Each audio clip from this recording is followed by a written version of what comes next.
이 시간에는 천국에 가는 신학에 대해서 말씀드리겠습니다. 여러분들, 이 사진을 보신 적이 있습니까?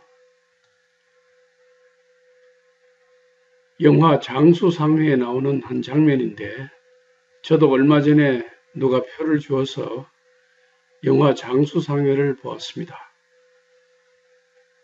영화 제목을 보면은 장수상회라는 가게를 설명하는 것 같은데, 실제로는 그런 것이 아니고 영화 주인공의 남자가 치매가 걸려서 자기 부인도 몰라보고 자기 자식들도 몰라보고 하는데, 자기 부인을 이웃집에 사는 여자로 알고 사랑에 빠져서 데이트하면서 놀이공원에 가서 이런 놀이를 타고 있는 모습입니다. 이 치매란 병이 얼마나 무서운지 우리가 이 영화를 보면서 느끼게 됩니다. 천국은 어떤 모습일까? 아마 치매로 가족들이 고생한 사람은 천국에는 치매가 없을 것이다, 이렇게 생각할 것입니다. 또 어려운 질병으로 고생한 사람들은 천국에 가면 아마 질병이 없겠지. 가난하게 산 사람들은 천국에 가면 가난이 없겠지. 또 스트레스로 고생을 많이 한 사람은 천국에 가면 스트레스가 없겠지. 이렇게 생각할 수가 있습니다. 우리가 죽음으로 사랑하는 가족들을 이별한 사람들은 천국에 가면은 이제는 더 이상 죽음이 없고 이별이 없겠지, 이렇게 생각할 수도 있겠죠. 여기 보이는 사진은 이스탄불에 있는 성 소피아 교회입니다. 이 교회 안에 들어가면은 2층에 종교회의 장소로 들어가는 문이 있습니다. 이 문 왼쪽과 오른쪽에는 천국의 모습을 새겨놓았고 왼쪽에는 지옥의 모습을 새겨놓았는데, 나중에는 이것을 다 지워버렸습니다. 아마 지옥의 모습이 너무나 흉측하고 해서 지웠는지, 또 오른쪽에 천국의 모습도 묘사와 표현을 잘 했는지 또 못했는지 의심이 되었는지 이렇게 지워버리고, 여기 한 두어 가지 남아있는데, 이 남아있는 문에는 바나나가 보이고 먹을 것들이 이렇게 보입니다. 잘 살지 못할 때 사람들은 천국에 가면은 먹을 것이 많겠지 하고 생각했던 것 같습니다. 그래서 천국의 모습을 묘사하면서 이 먹는 모습을, 먹는 음식을 여기에 그려놨던 것을 알 수가 있습니다.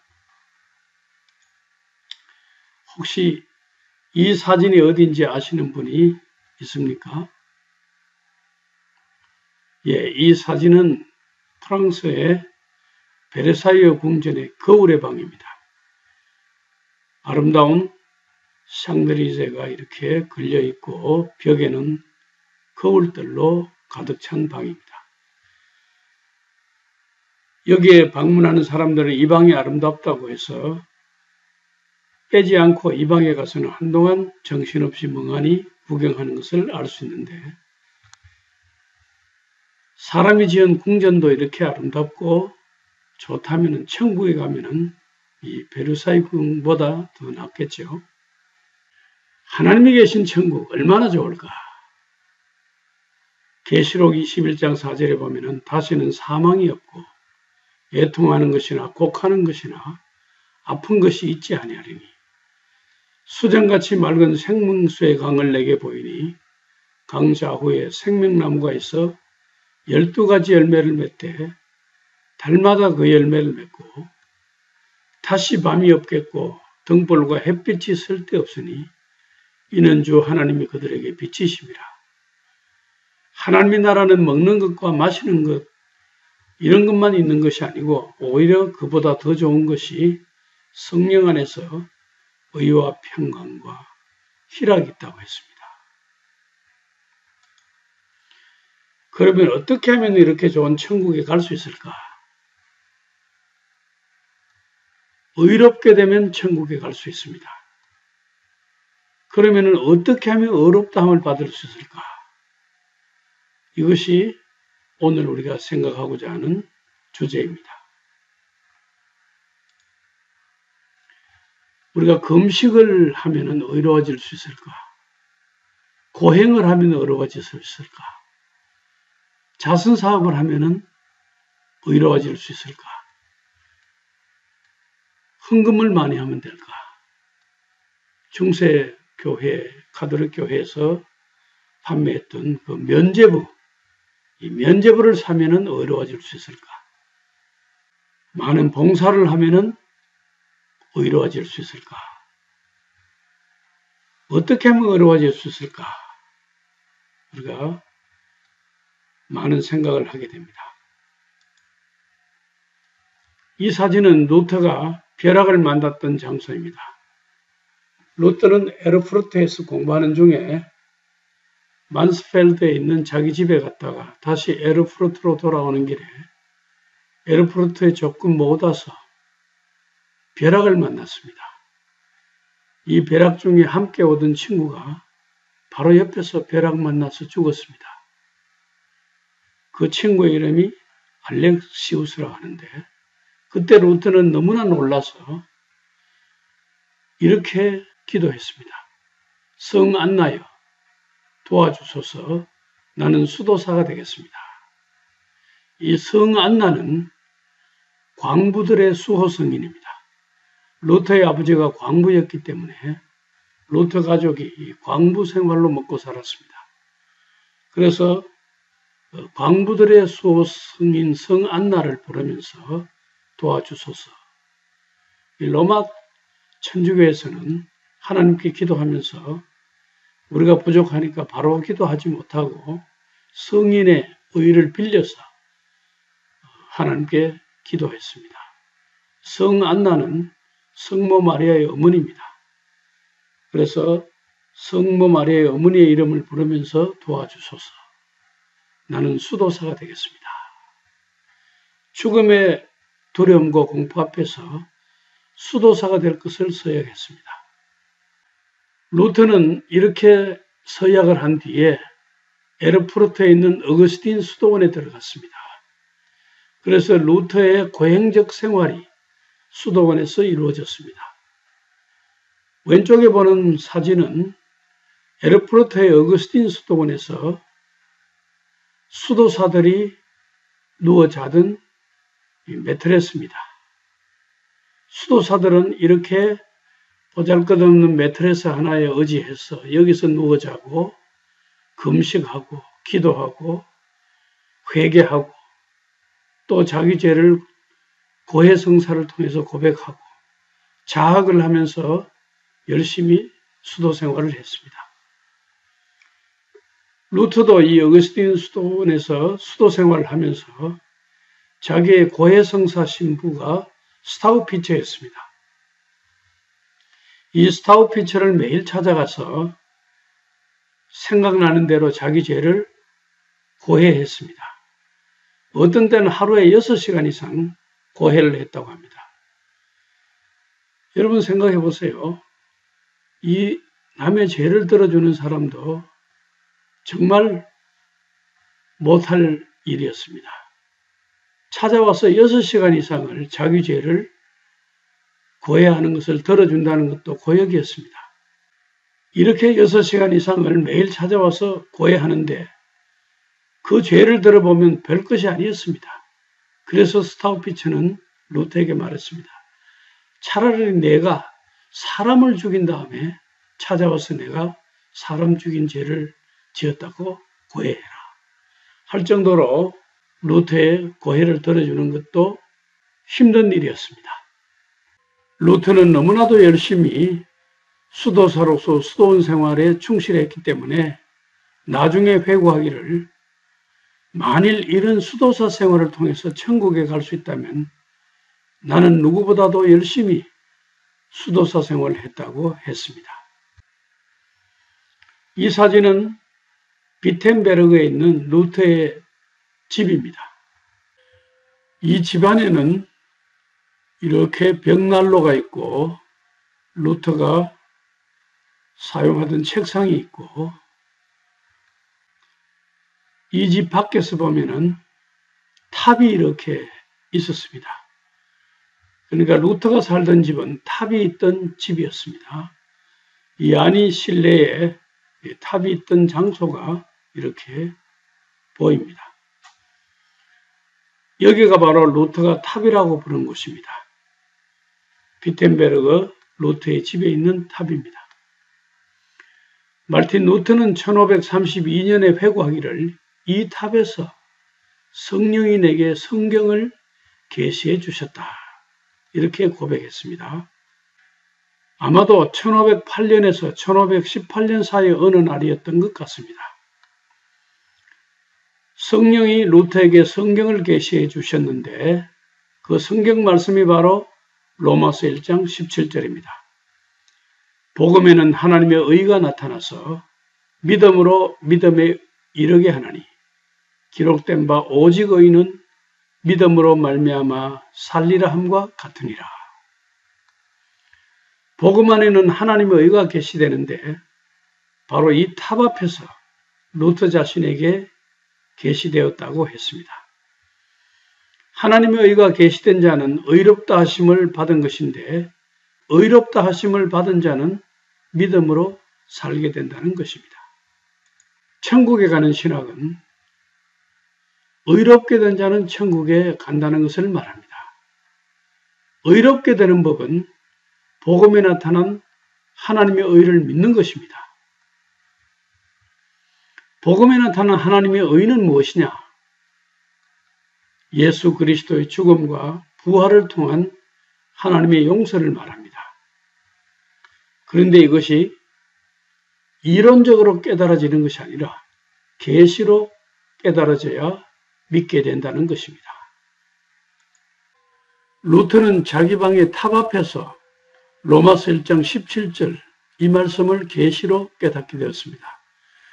복음에는 하나님의 의가 나타나서 믿음으로 믿음에 이르게 하나니 기록된 바 오직 의는 믿음으로 말미암아 살리라 함과 같으니라.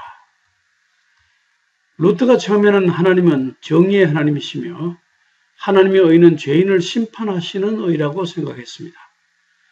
루터는 주기도문에 하늘에 계신 우리 아버지라는 말을 두려워서 제대로 부를 수가 없을 정도로 엄한 아버지에게서 자라서 아버지에 대한 생각은 두려움이었습니다.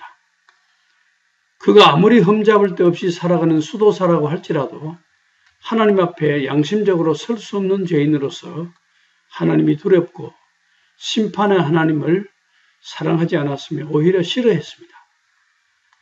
루터는 로마서 1장 17절에서 하나님의 의와 의는 믿음으로 살리라는 말의 관계가 무슨 뜻인지를 알기 위해 밤낮으로 생각했습니다. 전에도 이 말씀을 읽었지만 깨닫지 못했던 것을 그날따라 성령의 계시를 통해서 그 뜻을 깨닫게 되었습니다. 루터는 고백하기를 나는 거듭나고 천국의 문이 열리는 것을 느꼈다. 성경 전체가 새로운 의미로 느껴졌습니다. 전에는 하나님의 의가 정오로 느껴졌지만 지금은 하나님의 의가 말로 다 할 수 없이 달콤하고 사랑으로 느껴졌다고 루터는 고백했습니다. 사람이 물과 성령으로 나지 아니하면 하나님의 나라에 들어갈 수 없다고 했습니다.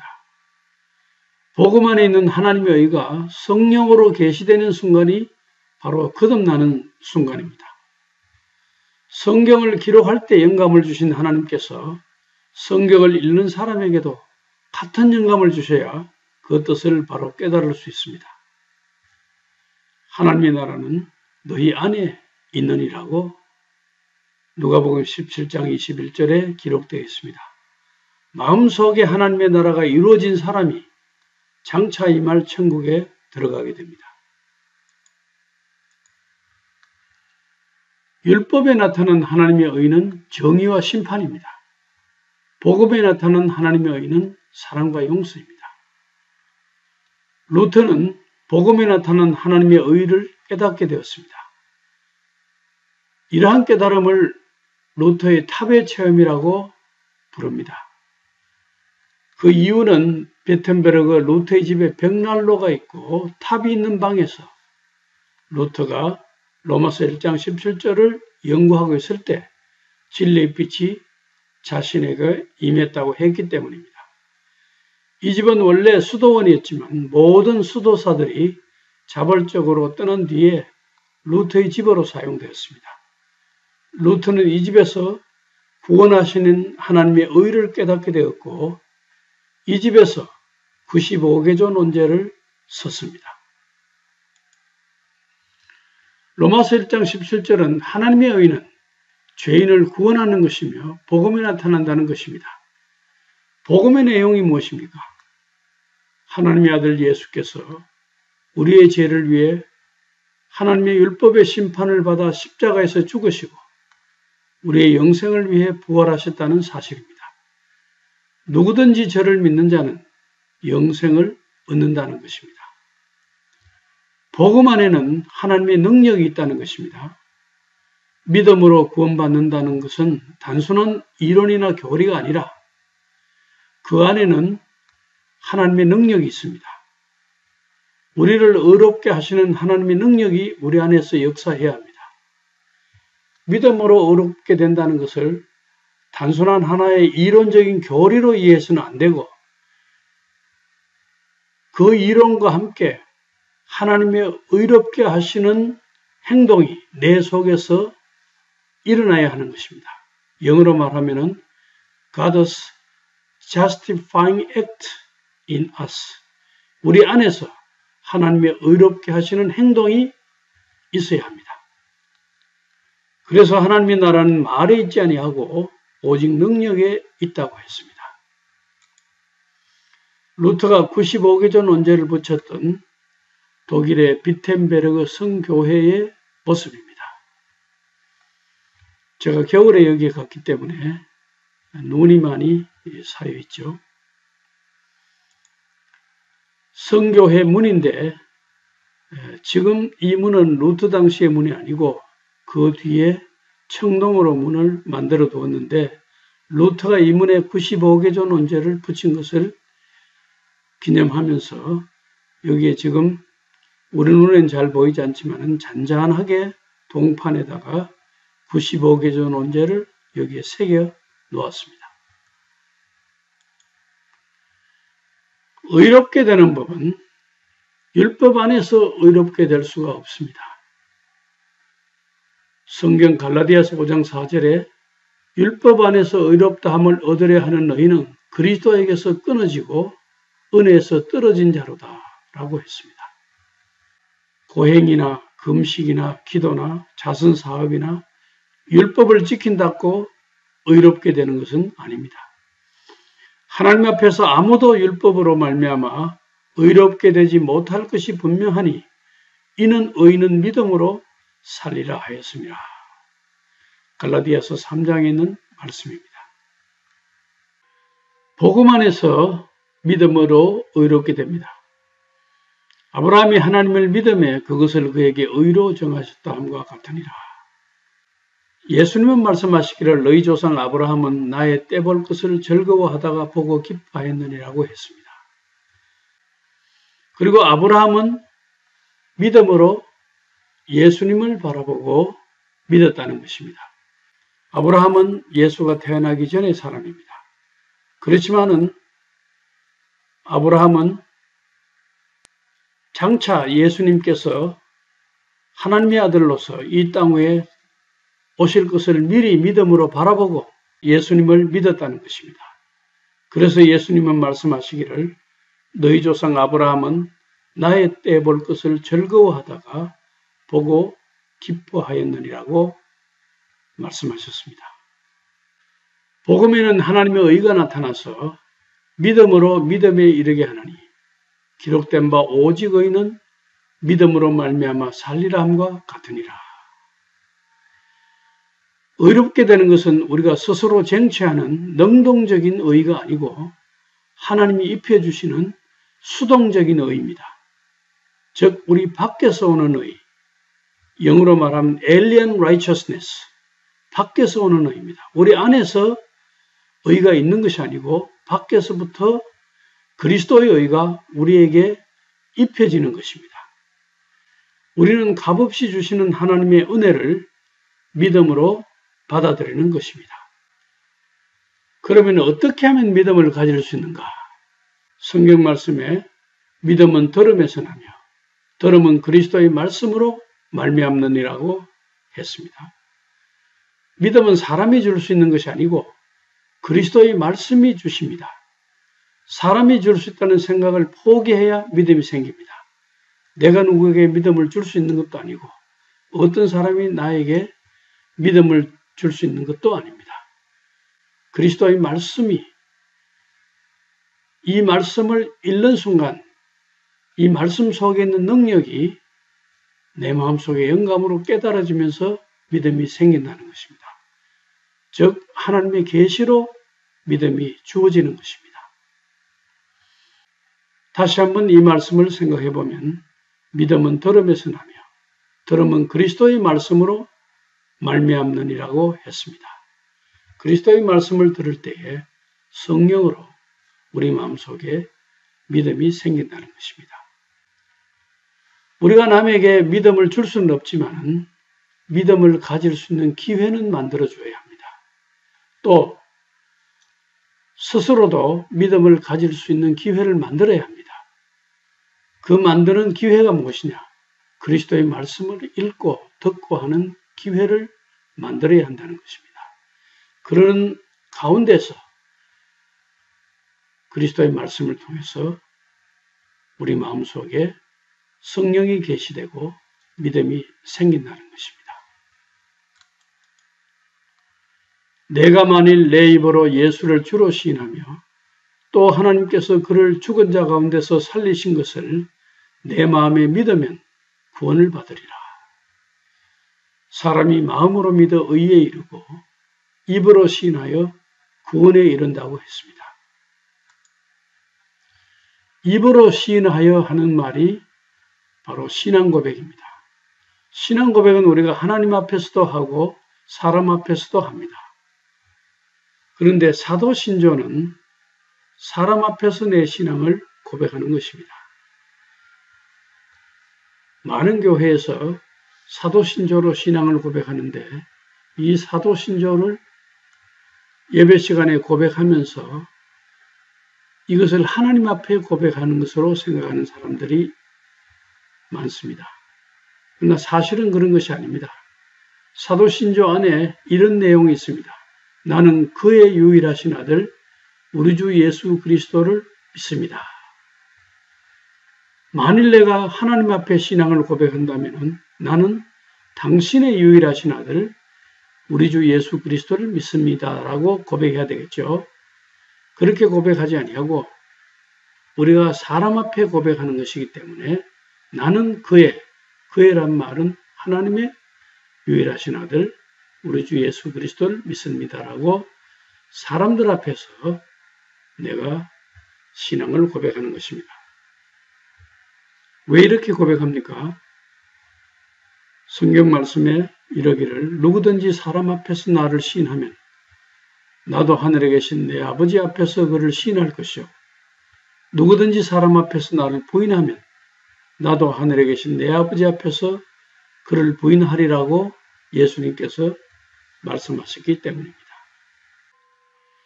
요한 웨슬리는 엘더스 게이트 거리에서 모라비안 교도들이 집회를 가지는데 우연히 참석했다가 그 집회 가운데서 루터의 로마서 서문을 누가 읽는 것을 듣고서 그 시간에 자기 마음에 변화가 일어나면서 성령을 체험하게 되었습니다. 로마서 1장 17절은 루터를 변화시켜서 종교개혁 운동을 일으켜 세계적으로 개신교회가 출현하는 계기가 되었습니다. 또한 루터의 로마서 서문은 요한 웨슬리를 변화시켜서 세계적으로 감리교가 생기게 되었습니다. 어떻게 보면 로마서 1장 17절은 기독교 세계를 변화시킨 말씀입니다. 세상은 잠깐입니다. 천국에 가지 못하면 모든 것이 헛됩니다. 사람이 만일 온천을 얻고도 제 목숨을 잃으면 무엇이 유익하리요? 사람이 무엇을 주고 제 목숨과 바꾸겠느냐고 마태복음 16장 26절에 기록되어 있습니다. 천국에 가는 신학. 우리가 의롭게 되면 천국에 가게 됩니다. 의롭게 되는 법은 무엇이냐? 복음 안에 있는 하나님의 의가 성령으로 우리 마음속에 계시되어야 합니다. 복음에는 하나님의 의가 나타나서 믿음으로 믿음에 이르게 하느니 기록된 바 오직 의인은 믿음으로 말미암아 살리라 함과 같으니라.